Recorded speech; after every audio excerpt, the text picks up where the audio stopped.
I spoke to 2,200 teenagers aged 15 to 18 on the Gold Coast in 2017. And during my presentation to them, I talked to them for an hour on the topic of sexting. And I asked them a series of questions during that presentation, 5 questions, and they could answer on their phones in the audience.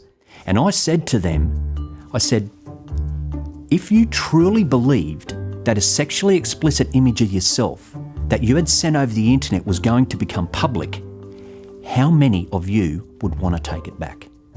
Over 90% voted, I would want to take it back. Do you know what that tells me? The main reason that young people may engage in this practice is that because they think they can control who's going to see it. Sexting was around when I was growing up. The problem was I had to take the film down to the chemist to get developed before I mailed the photograph to the other person. That's why we didn't do it. We had all these social indicators to give us a reason to know, well, you just don't do that. So we have to educate our children to think the same. Because when they're using technology, they can't put it, or they may not put it, into that context.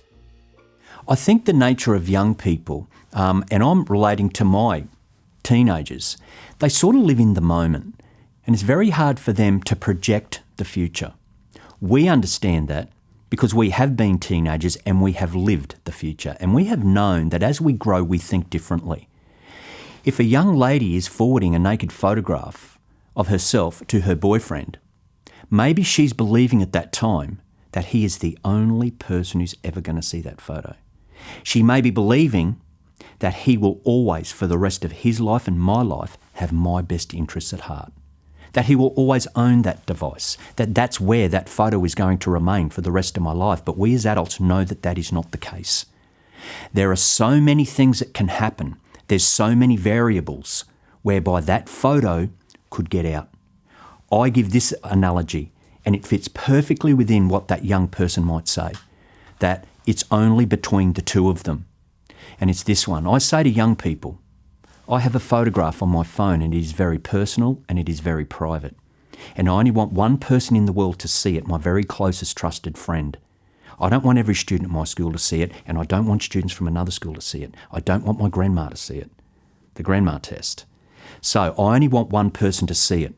So what I do, I use a private messaging program, and I forward that photograph to my very best friend, someone who I trust. But I didn't know this.